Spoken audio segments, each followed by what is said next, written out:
Yalla, Boker Tov, Boker Tov, Boker Tov, en cette belle matinée de jeudi 19 du mois de janvier, Kavav du mois de Tevet, Chaim Tovim, Ul Shalom. On étudiera ce matin un mamar du Pele Yoetz, Bli Neder. Très très bon livre que j'ai étudié pendant 2 ans, de 1987 à 1989. On a étudié ce livre à la Yeshiva, Baruch Hashem. Et donc pour aujourd'hui, le shiur est... Attendez juste un instant que je vérifie ma liste, s'il vous plaît. Ok. Shiur acheté ce matin par notre ami Jackie Ben Zakoun pour l'élévation de l'âme de son papa, Alav Shalom, Robert Charles Shalom Ben Yaakov Ben Zakoun, Roi Hashem Tenachenu Began Eden Elion Vechol Ashoruvim Imo Bichlal Arachamim Vaselichot Vechen Yehi Ratzon Venomar Amen. Yenish Matot Tzorah Chaim. On pensera à l'élévation fortunée Bat Chaya Roi Hashem Tenachena Vechen Hashem Atov Fresh Ben Fortuné Esther Bat Myriam, épouse Cohen Salmon, Elian Sassia Bat Hanina, Gérard Yosef Ben Israël, Roland Sion Ben Myriam Mordechai, Gisèle Mazal Bat Tzipora. Roi Hashem Tenachena Began Eden Elion, l'élève fait une grande bracha pour notre ami qui a acheté Jackie Ben Zakoun, ce shiur, que Dieu le bénisse lui, toute sa famille, Bezrat Hashem Bachol, Atar Ve'atar. Oufren Atzachar Abba pour tous nos tormim, ceux qui nous soutiennent, ceux qui nous regardent, ceux qui partagent les cours, que Dieu vous bénisse sur tous vos chemins. Oufren, Bezrat Hashem, je tenais aussi à remercier particulièrement le Rav Ben Simon, hier, qui nous a accueillis dans cette Beth Knesset, très belle Beth Knesset, chez Akadosh Baruch Hu Yiftach Lo, Bechol Keilato, Beishto Yekara, Bechol Asher Lo, Bracha Ve'atzlacha Bechol Maaseh Yadav, Le'agdil Torah ou Le'adira. C'est une très très belle soirée hier, avec beaucoup de monde, grâce à Dieu. Mamash. Problème technique au niveau du micro, mais j'espère que ça s'est arrangé. On a pu constater que aussi Facebook me bloquait beaucoup, parce qu'il y a beaucoup de cours, et il ne diffuse pas, il n'annonce pas de cours. Donc les gens ne sont pas au courant. Non, mais on a appelé quelqu'un qui nous a dit qu'on était bloqué apparemment, je ne sais pas. Enfin, l'homme est chané. Une grande refoua shlema, refoua tanefesh urfoua tagouf par mortim yadosa vataora. Le jour où Facebook comprendront l'importance de diffuser la Torah, qui est l'âme bémet de ce monde, alors peut-être qu'ils arrêteront avec cela. Yana ben Esther, Chaya Ruchama Esther Bat Rivka ben Simon Jean-Luc Shlomo ben Zeira Meir ben Ruth Soufan, Sarah Bat Sassia Joël Myriam Bat Sarah, Eric Chouahai ben Arlet, Kukan Osir Rachel Bat Silvet Gezala, Vechen Chaya Bat Sarah Lalou, Yitzhak ben Sassia, Vechen Sarah Chaya Bat Malka, Asher ben Moshe Jamia Yakar, Georges Messaoud ben Esther ben Naïm, sans oublier Yosef Joël ben Eliaou Twitou. Shem Verchoto Bechol Asherlo Veiskel Akum Mecholio Bari Veshalem Amen. Ok, on commence notre shiur avec l'aide d'Hachem, avec un mahamar de la paracha de la semaine. Comme c'est marqué, maintenant tu vas voir ce que je vais faire à l'Égypte. Akadosh Baruch Hu, dans son premier dévoilement au sein du peuple d'Israël, utilise le miracle Me'al Ateva, qui est au-dessus de la nature. Tandis qu'il précise que avec Abraham, Yitzhak et Yaakov, eh bien, les miracles étaient naturels. C'est-à-dire que, comme on a pu le constater, quand Abraham est arrivé en Égypte, il y avait la famine, en Israël, il y avait la famine. Eh bien, qu'est-ce qu'il a fait? Il n'a pas eu de miracle par rapport à cela. Il est parti en Égypte. On a vu Yaakov pareil à la famine, pour le faire descendre par Achat Vaïgash, et on constate que il est obligé de descendre en Égypte. Il n'y a pas eu de abracadabra pour que d'un coup il y ait de la nourriture. Par contre, avec les enfants d'Israël, nous allons atteindre le niveau du miracle. Ce qu'il y a de très curieux dans la paracha de la semaine, c'est qu'il y a marqué Vega Mishma Hashem et Naakatam, et aussi, hormis le fait qu'est venu le moment de les libérer car on avait atteint le même tête Shar et Touma, le 49e degré d'impureté, la Torah vient nous rajouter un verset qui paraîtrait un petit peu bizarre. En tout cas, il y a un mot qui paraît un peu miyutar, chas v'shalom, qui veut dire pas vraiment utile. Et quel est ce mot? Vegam. Et aussi, il a entendu. Et pourquoi tu me dis Vegam, il a aussi entendu? Etna katam, béné Israël, le cri des enfants d'Israël. Bien parce que de vivre un miracle, c'est comme une fois j'étais l'élève Alpha Avdalim, il y a très très très très longtemps de cela. Quand j'étais enfant, j'étais parti au bowling. Et j'ai demandé combien ça coûtait. On m'a dit tel prix. J'ai dit d'accord. Et je joue. Et tant que les boules venaient, Je joue, et je joue, et je joue, et je joue. Et à la fin, au bout de 4 heures, bon, c'est bon, j'en ai un peu marre de faire des strikes. Donc, le mec, il frime, tu sais. Bon, j'en ai un peu marre. Et j'arrive à la caisse et je viens payer les 50 francs. Et il me dit 160 francs. Alors, à l'époque des francs. Alors, je lui ai dit, je comprends pas. Je vous ai demandé combien ça coûte. C'est 50 francs. L'heure, la partie. Vous en avez fait plusieurs. Alors, je lui ai dit, ah bon? Il dit, mais monsieur, quand on joue, on paye. Ah, je lui ai dit, d'accord. Bon, je suis parti chercher de l'argent et je l'ai payé. Et c'est exactement pareil quand on vit un miracle. Ben, le miracle se paye. Comment est-ce qu'il se paye? La Gemara nous dit, tout celui à qui on fait un miracle qui est surnaturel, menakim lo edze mi haolam haba. On lui descendra cela de son mérite dans le monde futur. Ce qui fait que, quel intérêt pour nous tous quand on est malade, c'est d'aller chez le médecin. Et le médecin va nous soigner. Non. C'est Dieu qui te soigne à travers le médecin, sans te retirer le moindre mérite du monde futur, même si ta guérison est un miracle. Hein? Il y a des gens qui sont guéris de la pneumonie, il y en a d'autres qui sont partis d'une pneumonie. Pourquoi? Parce que Akadosh Baruch Hu, il te dit, si tu passes par un système naturel, et que je peux faire mon miracle à travers le naturel, le rationnel, l'explicable, je ne t'enlève rien de ton mérite. Mais si tu restes chez toi en disant j'attends le miracle, tu peux y guérir, mais ça t'est retiré du monde futur. Ce qui fait que les Avot Akdoshim n'ont pas pu vivre les miracles surnaturels de Dieu, parce que ça n'aurait pas laissé de mérite pour leurs descendants. Mais qu'est-ce que vient leur annoncer Hachem? Avec Abraham, Yitzhak et Yaakov, j'aurais demandé des choses comme il fallait aller à Moria. Ouais, il fallait aller à Moria. Eh bien, ils sont partis pendant 3 jours, ils ont marché. Quand il a fallu chercher une Kala, elle n'est pas venue sur un tapis volant à Aladdin. Il fallait envoyer Eliezer. Alors oui, se sont passés des petits miracles qui peuvent s'expliquer. On dit qu'Eliezer, c'est devenu Og, donc peut-être qu'il a marché plus vite, peu importe. Mais on ne voit pas réellement de miracles dévoilés. On voit des miracles cachés, qu'on peut expliquer. Il y a des parchanoutes. Tandis que sur les 10 plaies, c'est inexplicable de façon rationnelle. Ce sont des choses qui sont complètement mais à la teva. Et en contrepartie de ces 10 plaies qui ont été faits ici, l'une des raisons pour lesquelles nous avons 10 plaies, Chazal, ils disent, Dieu t'a fait 10 miracles, il faut que tu les payes si tu ne veux pas perdre ton monde futur. Lesquels? Tu prendras les 10 commandements. Ze keneged ze, ça contre ça. J'ai fait un miracle pour toi, babouche. Kol hakavod, contre la plaie du sang, où Dieu se dévoile et tue le Dieu égyptien, le Nil. Qu'est-ce que je dis? Je suis l'Éternel ton Dieu maintenant. Oh, on se calme. Asiti lechem me'al hateva. Maintenant, la grande question qui se pose, c'est pourquoi c'est comme ça? Pourquoi est-ce qu'on n'aurait pas le droit de vivre des choses qui sont surnaturelles? La réponse est magnifique. Et elle se trouve dans la Megillat Esther, Emet. Parce que le monde, depuis son tikkun, depuis qu'on a fauté avec le Etzadat Tovara, Akadosh Baruch Hu demande maintenant à être dévoilé dans le naturel. C'est-à-dire que si maintenant, comme le prétendent beaucoup de nations, prenons par exemple le christianisme, sur quoi ils ont basé leur système, pas que celui-là, de la croyance en leur Dieu, eh bien, l'élève Avdalim, il a marché sur l'eau. Alors comme c'est pas naturel, au moment quand tu marches sur l'eau, tu t'enfonces dans l'eau, donc c'est naturel. Chez nous les Juifs, on voit que Dieu utilise dans cette histoire le miracle des 10 plaies, et pourtant, est-ce que ça fait un flop ou est-ce que Dieu réussit? Un flop total. Pourquoi c'est un flop? Exactement, excellente réponse. Ça veut dire que dans la nature même du juif, le fait de dire, eh bien, si Dieu existe, fais-moi un miracle, on a vu que ça ne marche pas. À Emet, la sortie d'Égypte, c'est un total échec.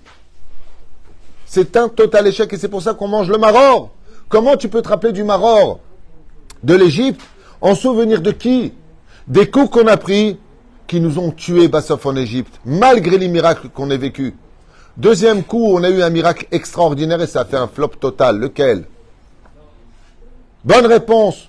Le don de la Torah, les 7 cieux qui s'ouvrent, je suis l'Éternel ton Dieu. On ne peut pas avoir plus que ça, Dieu se dévoile. Ouais, 40 jours plus tard, le veau d'or. Allez, circulaire, rien à voir. Mankara, ce n'est pas par le biais du miracle que Akadosh Baruch Hu réinsère réellement la Emouna. La Emouna au sein des enfants d'Israël, puisque notre tikkun se trouve dans le fait de dévoiler Hachem, mais Megillat Esther, pourquoi cette fête est la fête préférée de Dieu du judaïsme, plus que Kippour? Pourquoi? Parce que dans la Megillat Esther, il n'y a aucun surnaturel. Il n'y a rien de surnaturel. Quand, par exemple, ils ont voulu se venger des soldats d'Aman qui ont prévu de les tuer tous le même jour, ouais, qu'est-ce qu'ont fait les Juifs dans la Megillah? Ils ont pris les armes, ils sont descendus, ils se sont battus. C'est un truc de fou. C'est extraordinaire. Vous comprenez bien que dans la Megillah, Mégalé Esther, on dévoile Dieu. On montre du doigt Kadosh Baruch Hu. Le Ben Ishraï, il dit que le plus grand miracle de ce monde, vous savez c'est quoi?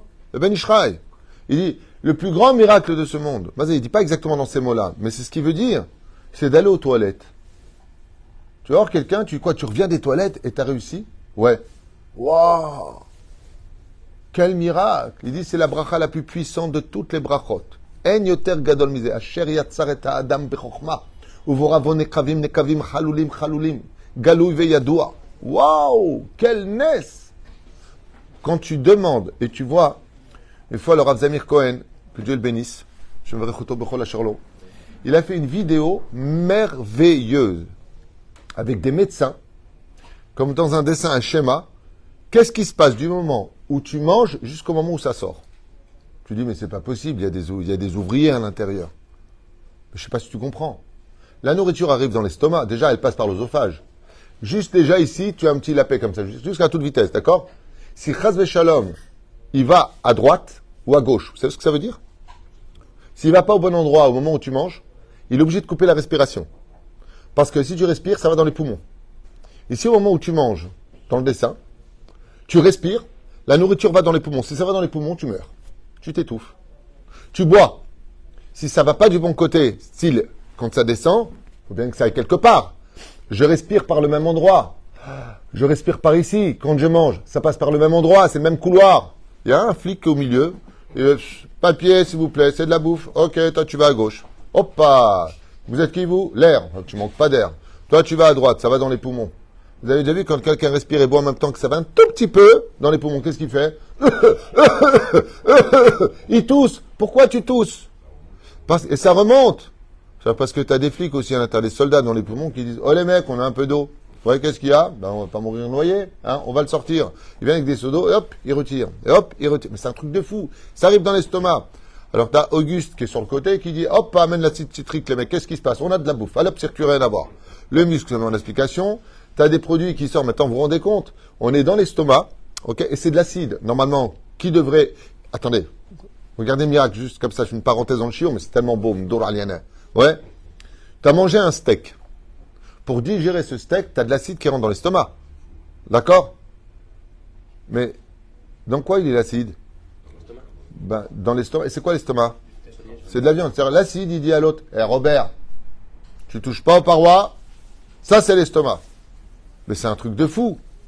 Alors, pour ça les aider, tu as un produit spécial qui se met, ils sont pleins dedans. Hein. Non mais je vous dis ça comme ça, faut voir la vidéo. C'est un produit qui se met sur les parois de l'estomac, qui sont anti-acides, de telle façon à ce qu'il y a dedans soit, en fin de compte, travaillé. Hein. Bon, je vous avais compris, ça arrive maintenant au foie. Alors le foie, ma foi, lui, il ne sait plus comment s'en sortir, parce que lui, il est comme ça. Moi, je suis une grille, je trie, hein, je trie. Alors, toi, tu vas dans les boyaux. Non, toi, tu vas dans le sang, fais voir, t'es pas bon, toi, tu vas à droite. Babouche, vous vous rendez compte de ce qui se passe? Vous imaginez ce qui se passe? Jusqu'à la sortie, les boyaux, ils sont comme ça. Allez, hop, hop, hop, hop. Mais c'est un truc de malade. Comme ça dit Ben Ishraï. Surtout comme Israël. Ezenissim beniflaot. En gadol misé. En gadol misé. Et pourtant, quand on sort des toilettes, excuse-moi, vous avez des toilettes, s'il vous plaît? Oui. Hein? Tu tires la chasse, tu sors. Ça va? Ouais, ça va, et toi? Ouais. Le mec, il regarde son portable, il regarde sa montre, il marche. Tu l'as derrière. Il est un fou. C'est un fou. Kol Adam Nivra. Et on le dit. Nekavim, chaloulim, chaloum. J'ai une connaissance, le pauvre, que Dieu le bénisse, il a une bonne santé. Il ne peut pas aller aux toilettes, Nigmar. Il a une poche sur le côté. Vous savez ce que c'est pour lui? Vous avez déjà été dans une voiture, les embouteillages, vous ne pouvez pas bouger, vous avez envie d'aller uriner. Vous savez ce que c'est comme souffrance? Comme ça? Ou pire, coincé dans l'ascenseur?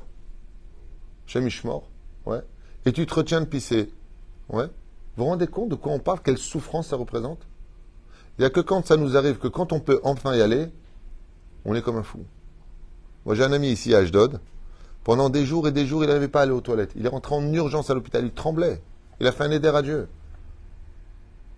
C'est quand les choses cessent qu'on se rend compte que la nature des choses, elle est extraordinaire. Et ça, c'est ce que veut Dieu. Dieu veut que quand tu ailles travailler et prendre ton chèque à la fin du mois, si tu le prends, tu prends ton chèque, que quand tu sors, tu puisses faire une Seudat Odaya. Alors que la logique, c'est travail égale salaire.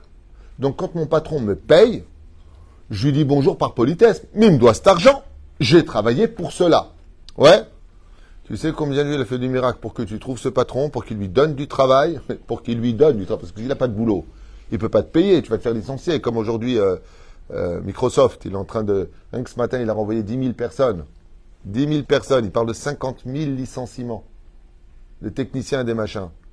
Celui qui était là-bas, moi je travaille chez Microsoft. D'un coup, tu dis, monsieur, oui, qu'est-ce qui se passe? Vous avez fini ce soir, vous prenez vos affaires, vous partez. Oh, mince, Dieu aide-moi. Mais il était en train de t'aider pendant cette période. Ce qui fait que c'est dans la nature que Akadosh Baruch Hu se dévoile. Et c'est pour cela que la terre préférée de Dieu, c'est quelle terre d'après vous? Pourquoi c'est la terre d'Israël? Parce que, exactement. Parce que ici, parce que ici, il faut une armée pour te défendre. Il va falloir une police pour mener à bien l'ordre. Il va falloir des agglomérations. Il va falloir retrousser ses manches. Il va falloir travailler la terre. Ça veut dire qu'à Kadosh Baruch Hu en Eretz Israël, pourquoi c'est sa terre préférée? Parce que ici, quand on dit c'est plus facile, ça tombe du ciel, c'est plus simple. À Tchouva et Pshuta, parce qu'en Eretz Israël, tu deviens quelqu'un de naturel. Plutôt exactement le Rav Kook qui disait, en Israël, on retrouve sa nature. Mais c'est un jeu de mots. En Israël, tu retrouves ta propre nature. C'est pour ça que les gens ont beaucoup de mal en Israël. Parce que ici, tu as l'impression de dire, mais il est où Dieu? C'était plus facile en France. Parce que là-bas, c'est le miracle. C'est la nuée de gloire. C'est le jour. C'est la manne. C'est plus simple. C'est les grandes vacances. C'est plus simple. En train de rêver l'autre. J'en ai pas un. 2 minutes d'arrêt. Bien sûr que c'est plus simple. Pourquoi? Parce que dans la galoute, pour nous, comme nous ne sommes pas dans notre élément en tant que juifs dans la galoute, on a besoin de miracles surnaturels. Aval Beret Israël, il fait trop chaud pour travailler. C'est très difficile. Il va falloir lever les manches. Et quand tu viens et que tu as travaillé, hop, tu te fais planter. Mais je comprends pas, c'est quoi ce speed malade? Lama. Il faut tout préparer ici. Ici, c'est Alpiteva. Et dans la nature, Akadosh il se cache. Comme c'est marqué noir sur blanc. Je viendrai, à la fin des temps, Dieu il dit, je viendrai vous libérer et marcher sur le mont Olivier, le mont des Oliviers. Dieu il a des pompes, Dieu il a des pieds. Quand est-ce que Dieu est monté sur le mont des Oliviers? En 1967, quand on a libéré enfin Jérusalem, nos soldats marchaient sur le mont des Oliviers avec des larmes. Baruch Hashem d'avoir libéré Jérusalem. Donc, de quelle pompe on parle? On parle des pompes des enfants d'Hachem qui sont montés sur le mont des Oliviers. Zéperoucha Davar. Akadosh Baruch Hu, il dit en Israël, je vais vous libérer. Appelle Chizkiyahu qu'il aille faire la guerre. Il n'a pas fait la guerre, lui, Dafka. Appelle le roi David. Appelle. Si tu as dit que tu vas nous libérer, Ulahup, truc. Ouais. Encore une chose que les gens ne savent pas. Vous savez qu'Chizkiyahu Amelach el Shalom, il a tué une armée de millions d'hommes, selon les Midrashim, puisqu'il y avait 185 000 généraux d'armée qui sont venus contre lui. Donc on peut imaginer 185 000 généraux. Chaque général a son armée, donc imaginez. Ok? Peu importe, c'est pas important le chiffre. Mais il a envoyé l'ange Gabriel qui les a brûlés de l'intérieur, comme un micro-ondes, en une seule nuit. C'était la nuit de Pessah. Ça a quand même disqualifié Chizkiyahu Amelech.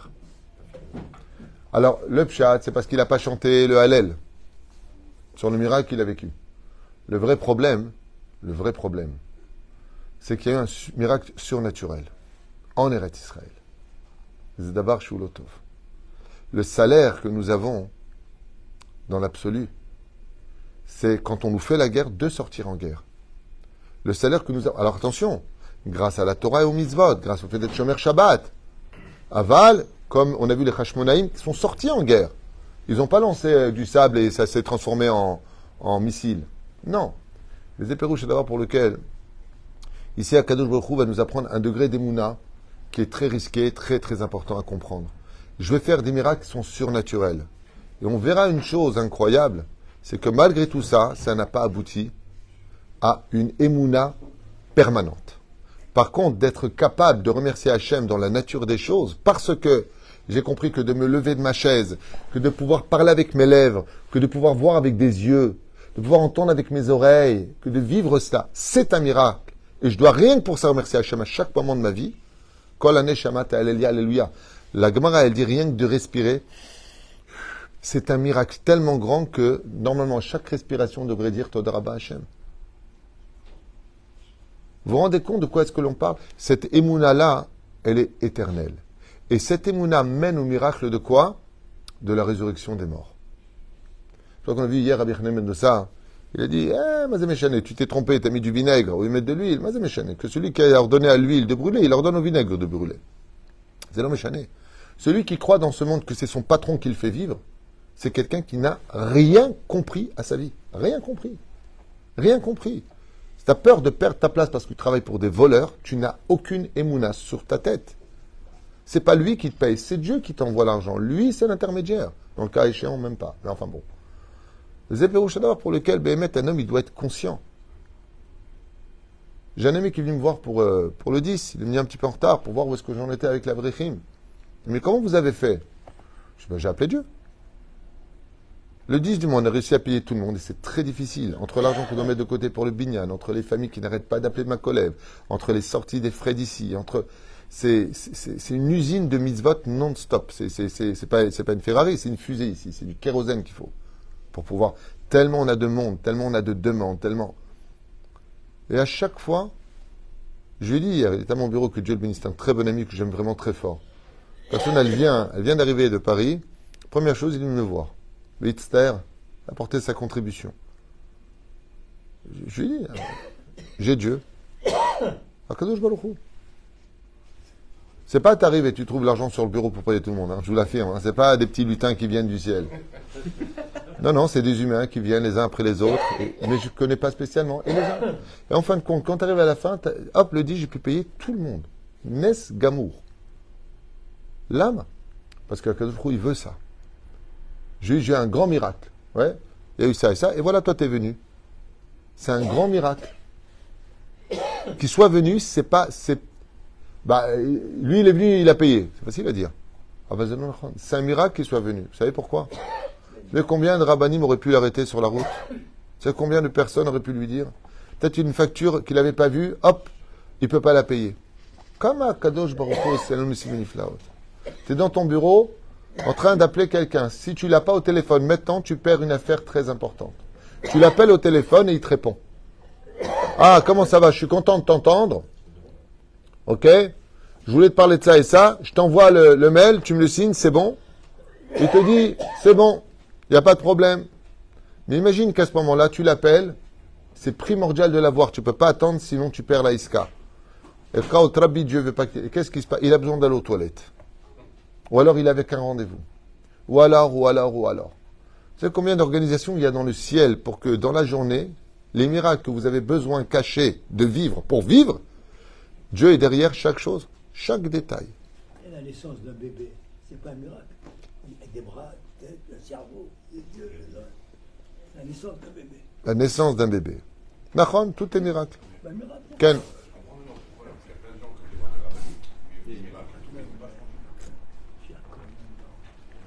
J'ai pas compris.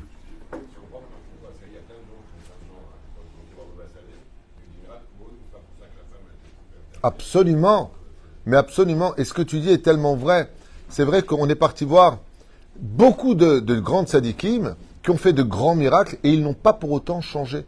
On a vu avec Pichol, Avimelech, qui était avec Yitzhak. On a vu avec Abraham. Abraham, il y avait des anges, comme ça dit le Midrash, qui étaient, comme tu dirais bonjour à quelqu'un, quoi. Ben, qu'est-ce que sont devenus tous les convertis d'Abraham? Eh ben, ils sont retournés Ils sont retournés parce qu'ils ont vu le miracle d'Abraham qui est rentré dans la fournaise ardente. Donc, qu'on ne croit pas que parce qu'on voit le miracle, on va changer. On va changer, mais Chazal, ils disent que pour un moment. La vraie tchouva, c'est quand je n'attends pas le miracle. Alors, comme j'ai dit Péléoët, j'ai pas dit un mot. Je vais me la fermer. Et on va dire au moins un mot sur Péléoët, mesquine. Izirunu rabotenu zichron livracha. Nos sages nous ont mis en garde. Shal ismoch adam al nes. Qu'un homme n'a pas le droit de compter sur le miracle. Shema en osim lones. De peur qu'on ne lui fera pas ce miracle. Lama ki enu maspik sruyot. Il n'a peut-être pas assez de mérite. Veim osim lones. Et s'il a vécu le miracle, menakin lo misruyotav. On le nettoiera de son mérite. On lui descend. Ça veut dire il avait 1000 anges blancs. On lui descend 500 anges. Il a perdu du mérite. Menakim lo misruyotav. Vedayenu anisim she'oseh lanu hakadosh baruch hu berachamav hasadav. Car en réalité, les miracles sont constants. Et grâce à ces miracles cachés de Dieu, tu peux trouver les solutions juste par l'ishtadlout. Et c'est pour ça qu'il y a marqué Vegam. Ça veut dire quoi Vegam? Et aussi Dieu, il a entendu leurs prières. Pourquoi? Parce que celui qui prie, parce qu'il est à bout, parce qu'il en peut plus, parce que là, vraiment, il a besoin de miracles. Il ne peut pas s'en sortir. La banque l'a appelé, il faut 20 000 shekels. 20 000 shekels, qui peut les payer maintenant de nos jours? À part beaucoup de gens qui ont ces moyens. Je parle de quelqu'un. Il a besoin d'un miracle. Mamash utzerich nes bamakom. En lobrera. En lobrera. Il va se mettre à prier Hachem, prier Hachem. C'est une histoire qui s'est passée aux États-Unis pour 20 000 $. Une vraie histoire qui s'est passée dans le New Jersey, si je me rappelle bien. Et cette personne-là, c'est un Haredi. La banque lui a dit, c'est simple. Ça rigole pas. Les banques aux États-Unis sont extrêmement difficiles. Il lui fallait 20 000 $. 20 000 $. C'est pas le bout du monde. Il est parti voir le Rav, le Rabbi, pas le Rabbi de Lubavitch, son Rav à lui. Il lui a dit, Tit Palel, Enli, je t'aurais bien aidé, j'ai pas. Et il s'est mis à prier Hachem. Il a dit, Ribono Shel Olam, j'ai fait ma ishtadout, j'ai appelé tout le monde, personne ne peut m'aider, personne ne peut me prêter. Il n'y a plus que toi. Mani Oser Shav. Areni Mamin Bimuna Shlema, tout comme tous les jours, je peux me lever, je peux marcher. Il s'est mis à prier, prier, prier. Je peux pas aller plus loin que ça. Je choisis une banque, c'est elle qui m'appelle. Je peux pas y aller. Ouais. Il sort de chez lui.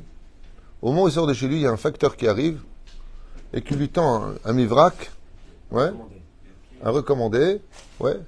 Son cousin, qui vit à Miami, est décédé. Et dans l'héritage, il lui a laissé 20 000 $. Quand il voit ça, qu'est-ce qu'il fait? Il va avec ce mivrak à la banque. La banque lui donne 2 semaines pour amener l'argent. Il a une preuve. Comme ça, il raconte dans son histoire. Maintenant, est-ce qu'il a vécu un miracle surnaturel? Oui et non. À Kaut Rabbi, maintenant tu reçois. Et si c'était demain, c'était foutu pour lui. La banque l'aurait, jeté, interdit bancaire. Elle l'aurait bloqué. Toutes ses visas seraient tombées. Le miracle, c'est que il y a juste 10 ans en arrière, quand son cousin, qu'il a vu quelques fois dans sa vie, avec qui il a partagé un peu de Torah, il est décédé. Dans son testament, comme il avait fait une soirée avec lui, qu'il lui avait parlé de Torah, il a dit, tu sais quoi, quand je partirai de ce monde, j'enverrai un petit billet, il m'a fait plaisir cette soirée-là, je lui mets 20 000 $. C'était 10 ans préalable. Quand il est décédé, Kaut Rabbi Mina Shamaim, juste au bon moment. Je ne savais pas qu'on pouvait mourir au bon moment. Ouais. Il a, comment ça s'appelle, le notaire. Donc, il envoie. À quel moment il arrive le facteur? Au moment où il ouvre la porte pour sortir de chez lui, après avoir pleuré des larmes et prié Hachem, de l'aider, il a dit, Hachem, où tu m'envoies quelque chose, où je sais, Azéonigma, Maniosé, je ne peux plus rien faire. Il ouvre la porte, il a le facteur devant lui. Mais dans la logique des choses, moi maintenant je suis cartésien.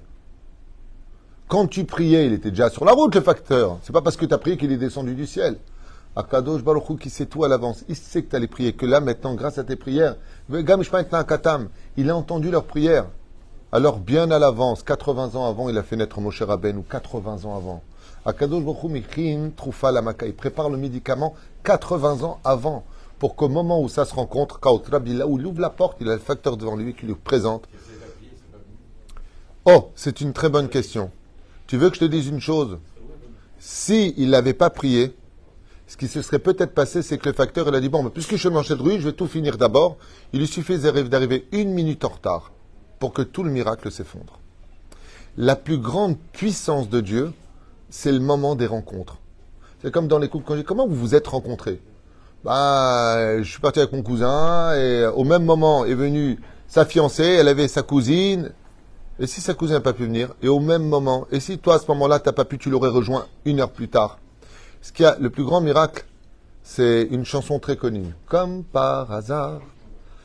Toute la Megillah d'Esther est basée sur le fait des rencontres. C'est au moment où Achashverosh il passe qu'il entend les deux complotistes qui veulent tuer le roi. C'est au moment où le roi Kautrabi il sort énervé quand il rentre Kautrabi. C'est au moment où Aman décide de se jeter aux pieds d'Esther lui demandant grâce. Mais qu'est-ce qui se passe? Kautrabi à ce moment il se prend les pieds dans le tapis et il tombe sur Malka sur le lit. Sur la reine Esther. Et donc, quand Rabbi à ce moment-là, Achashverosh, il rentre, qu'est-ce qu'il voit? Il voit Aman, Esther, sous lui, qui l'attrape comme ça. Excusez-moi, je voulais pas tomber sur vous. Hein? Et elle le pousse comme ça. Mais laissez-moi tranquille. Qu'est-ce qu'il comprend l'autre qui veut la violer? Mais un truc de malade. C'est, comme vous savez tous, le proverbe très fort. Quand Dieu veut passer incognito, il utilise la carte de visite par hasard. Mikre, Rak, Me Hachem, ce sont les lettres. Tout vient de moi. Donc, s'il n'avait pas prié, peut-être que ce qui se serait passé, c'est que oui, il serait venu. Mais je vais te dire une chose, et je finirai avec ça puisque l'heure est venue plein de temps pour nous de nous quitter. La première Mishnah de Masechet Avot Perek Revi'i Mishnah Aleph. Elle dit Zeu Ashir, Asamer Bechelko. Ani Akatan Shebaktanim Mosif. Et Zeu Ashir, qui est le riche? Celui qui contente son sort. Moi, le petit, je vais rajouter une toute petite chose. Mia Limut Sheliken. Et Zeu Ashir, qui est le riche? Mishe Mekabel et Tzorko Baet Anachon. Celui qui reçoit, par exemple, Arshav, maintenant, tu as besoin de 1000 shekels. Tu as chayav 1000 shekels. Yesh lecha otam ata ashir. Arshav yesh lecha et ze. Veze bidjouk, ce qui fait Akadosh Baruch Hu. Boré Olam, mevi lanu, berega anachon beyoter, au moment le plus important pour nous, ce dont nous avons le plus besoin. Vous connaissez l'histoire de ce Rav. C'est un Rav qui avait une yeshiva. Il était très mal. Pourquoi? Il voulait lui couper le chauffage, il n'avait pas de quoi nourrir, il n'avait plus d'argent. Il a 400 élèves. Tout ce qu'il avait dans ses poches, il a donné. Il vient pour ouvrir sa voiture. Et au moment où il vient pour ouvrir sa voiture, il constate que son pneu, il est crevé. Ça veut dire que c'est là, sourire sur le... Juste ça, tu me fais maintenant. Il essaie de trouver une solution. Pourquoi? Il comptait aller taper chez quelqu'un, lui demander s'il pouvait sauver sa yeshiva. Quand il voit ça, il soupire. Il regarde le ciel, il dit à Hachem, Zéou, j'ai même pas de quoi changer le pneu, j'ai plus rien. Il est mal à saute. Regardez comment Kadosh Baruch Hu fait les choses. Une très belle histoire, petite, mais qui veut dire beaucoup. Au moment où il est sur le trottoir et qu'il passe, il voit une voiture qui passe de l'autre côté, il le connaît. Et qu'est-ce qu'il fait? Il fait comme ça. Style, hey. Maintenant, la personne qui est en face, qui le connaissait, continue son chemin. De l'autre côté, il y a une voiture qui descend. Et il croit que le Rav lui fait comme ça, hey. Il dit, oula, ça doit être important pour ce Rav. C'est lui qui s'arrête. Alors il le regarde comme ça, il dit, Shrabaya, vous avez un problème? Il dit, Ken, est-ce que vous pourriez m'emmener à telle adresse? C'est pas à toi que je parlais, c'est à l'autre. Il lui a pas dit. Il lui dit, rentre dans la voiture. Comme ça, je fais une misva ce matin. Et il lui dit, alors ça va, vous êtes quoi? Il lui dit, que je suis Rosh Yeshiva. Et le Rav, la vérité, il était tellement mal qu'il lui a un peu raconté ses soucis. Ce qu'il ne savait pas, c'est qu'il parle avec un PDG d'une société à Tel Aviv, un multimillionnaire. Et il lui pose des questions, il lui dit, pourquoi votre Dieu ne vous aide pas? Et tout ça, il lui explique exactement le cours d'aujourd'hui. Il dit, vous savez, un écrivain, quand il écrit une histoire, il prend une plume. Akadosh Baruch Hu, il veut donner du mérite aux gens. Ratza, Akadosh Baruch Hu, les akot à Israël. Il veut leur donner du mérite. Il est en train de lui parler. Il lui dit, bon, mais de combien vous avez besoin là maintenant pour être sauvé? Il lui dit, maintenant, à l'instant T, il me faudrait au moins 200 000 shekels. Il lui dit, vous avez un compte bancaire? Il lui dit, oui. Il le dépose devant la yeshiva. Il prend le compte bancaire. À 14h30, il reçoit un virement de 200 000 shekels. Alors, si maintenant tu vas me dire, je fais une Seuta Todaya parce que j'ai... Comment je prouve les choses? S'il avait eu le pneu crevé, pas le pneu crevé, tout va bien, le pneu n'est pas crevé, qu'est-ce qui se serait passé? Il n'aurait pas pu sauver. Akadosh Baruch Hu, il a fait en sorte que Kaut Rabbi se gare, qu'il y a un clou juste là-bas, crève ton pneu, pour qu'il appelle quelqu'un, comme il n'allait pas lever la main, prendre le bus, il a reconnu quelqu'un, lève la main, l'autre il croit que c'est pour lui, mais au moment où il descend bidiouk, il s'arrête, qu'est-ce qu'il y a? Vous avez besoin qu'est-ce qui se passe? C'est quoi? Viens, je fais du chesed. Bassof, le temps de lui raconter ses problèmes. Il lui dit, Dieu il cherche juste une personne qui peut en avoir le mérite. Il dit, ben tu sais quoi, moi je prends le mérite aujourd'hui. Il lui fait un virement de 200 000 shekels. Et c'est tous les jours comme ça. Tous les jours, il nous arrive des choses, alors que Dieu est juste derrière. Et c'est pour cela qu'après ces péripéties, que Dieu montre sa puissance à travers le surnaturel, à nous de remettre Hachem dans le naturel, puisque la puissance de Dieu a été créée par la mida de Elohim, c'est la nature. Hateva gematria Elohim. Le mot nature correspond à la gematria du mot Elohim. Bereshit bara Elohim et Hashamaim. Mais comme Dieu a vu que le monde ne pouvait pas tenir avec le nom de Elohim, il lui a rajouté Havaya, le nom du miracle surnaturel, Yudke Vavke. Mais si moi maintenant je veux faire plaisir à Dieu, je retourne dans l'originalité des plans divins. Et dans l'originalité des plans divins, Dieu veut rester caché pour que tu le dévoiles. Kol Tuv Elitra.